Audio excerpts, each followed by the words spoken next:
Hello friends, मैं विमल स्वागत करता हूं आपके अपने यूट्यूब चैनल स्टडी विद विमल पर। दोस्तों, सबसे पहले आप सभी को हैप्पी न्यू ईयर 2023 की बहुत ज़्यादा बधाई। ठीक है, और ये सेशन जो आज हम आपके लिए लेके आए ये सीटेट के लिए बहुत ही इंपॉर्टेंट है और अदर शिक्षक भर्ती परीक्षाओं के लिए भी इंपॉर्टेंट है। ठीक है, तो ज़्यादा से ज़्यादा शेयर करिए। आपने जो पिछले वीडियो में हमको जो प्यार दिया, ठीक है, 1-2 दिन में ही हमारा जो वीडियो है 1K पार हो गया। ठीक है, तो आई होप ये भी वीडियो हमारा बहुत ही अच्छा जाने वाला है। तो यहाँ पर आज हम बात करने वाले हैं कि इंपॉर्टेंट टॉपिक की। वो टॉपिक कौन सा है? तो बाल केंद्रित शिक्षा, वो हमारा आज का टॉपिक है।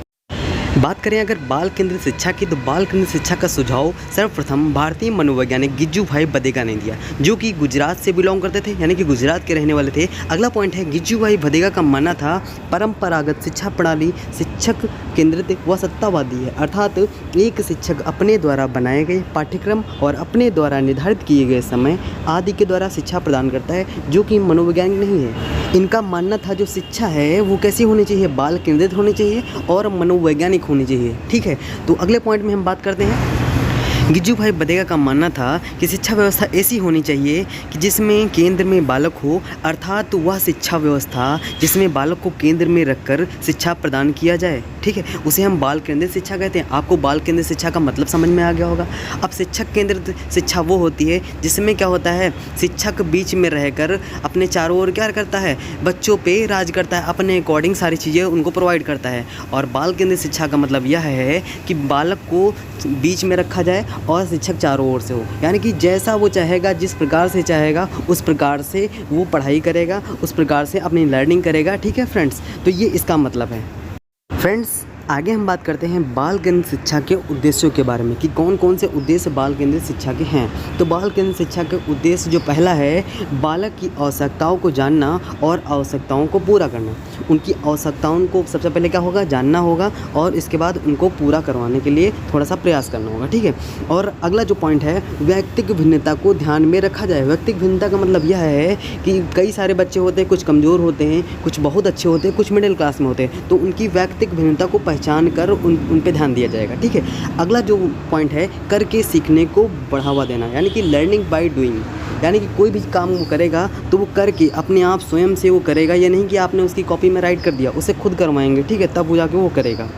अगले पॉइंट की हम बात करते हैं, याद करने पर नहीं बल्कि समझने पर ध्यान देना, यानी कि आप उसे रटने पे नहीं प्रेशर करेंगे कि आप रट के आइए, ये क्वेश्चन आपको याद करके आना है, याद उसे नहीं करना है, उसे जो है आपको समझाना होगा, समझा के वो कोई भी चीज़ आप उससे जो है करवाएंगे। ठीक है, मतलब उसको समझाने पे ध्यान देंगे, रटने पे ध्यान नहीं देंगे। अगला पॉइंट है, संपूर्ण विकास पर बल देना, यानी कि कोई भी जो टीचर है वो बच्चे की सारी एक्टिविटीज़ को लेके काम करेगा, सभी एक्टिविटीज़ पे क्या करेगा, वो वर्क करेगा, सभी पे फोर्स करेगा। ठीक है, तो ये चीज़, ये इंपॉर्टेंट पॉइंट है। ठीक है, ध्यान में रखेंगे। अगला पॉइंट है, बालकों की जिज्ञासा को बढ़ावा देना।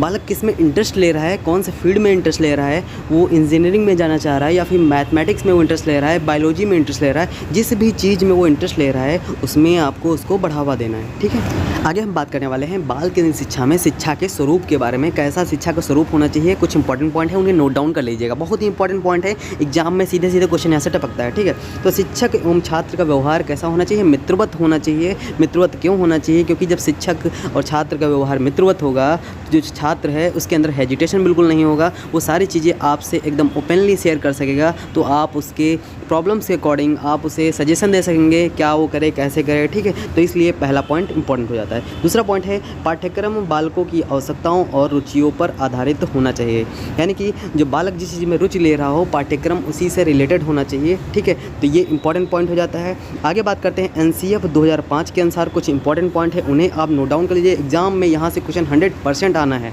बात करते हैं हम पहले पॉइंट की, पाठ्यक्रम पूर्व ज्ञान पर आधारित हो, यानी कि अगर बच्चा कक्षा 7 में है तो कक्षा 6 के सिलेबस के अकॉर्डिंग आगे का पाठ्यक्रम होना चाहिए, यानी कि उसका अटैचमेंट कक्षा 6 के सिलेबस से होना चाहिए। इसके बेस पे वो जो है आगे जो है थोड़ा प्रोन्नति कर सकता है, थोड़ा मतलब जो है अच्छी तरीके से सीख सकता है। इसलिए जो है पाठ्यक्रम पूर्व ज्ञान पर आधारित होना चाहिए, ये NCF 2005 के अनुसार है। दूसरा इंपॉर्टेंट पॉइंट है, पाठ्यक्रम घर परिवार वातावरण पर आधारित हो, यानी कि जो हमारा पाठ्यक्रम होगा वो हमारे घर से रिलेटेड है, परिवार से रिलेटेड है, वातावरण से रिलेटेड है, तो हमें सीखने में क्या होगी, बहुत ज़्यादा आसानी होगी। ठीक है, अगला एक लास्ट पॉइंट है, पाठ्यक्रम की भाषा सरल और रोचक और बहुभाषिक होना चाहिए, यानी कहने का मतलब है एक पॉइंट में कई सारी चीज़ें छिपी हुई हैं। पाठ्यक्रम की भाषा एकदम सिंपल होनी चाहिए जिसे छात्र जो है बहुत आसानी से पढ़ सके, सीख सके और उसे जो है अपने आप में क्या अडॉप्ट कर सके। ठीक है, आगे बात करते हैं। रोचक होना चाहिए यानी कि इंटरेस्टिंग होना चाहिए जिससे वो बोरियत ना महसूस करे। ठीक है, बहुभाषिक का मतलब ये है कई सारी भाषाओं में होना चाहिए, जिससे जो बहुत सारे स्टूडेंट होते हैं कई सारी भाषाएं उनको आती हैं, तो किसी को हिंदी नहीं आती तो इंग्लिश आती है, किसी को इंग्लिश नहीं आती तो उर्दू आती है, तो इसलिए क्या होना चाहिए, बहुभाषिक होना चाहिए। ठीक है, तो ये कुछ इंपॉर्टेंट पॉइंट आज हमने डिस्कस किए बाल केंद्रित शिक्षा से रिलेटेड। अगर मेरा वीडियो आपको पसंद आया है तो प्लीज़ लाइक, सब्सक्राइब और शेयर ज़्यादा से ज़्यादा लोगों को शेयर करिएगा, जिससे हमें मोटिवेशन मिल सके और हम आपके लिए और अच्छे अच्छे वीडियोज़ बना सकें। थैंक यू दोस्तों।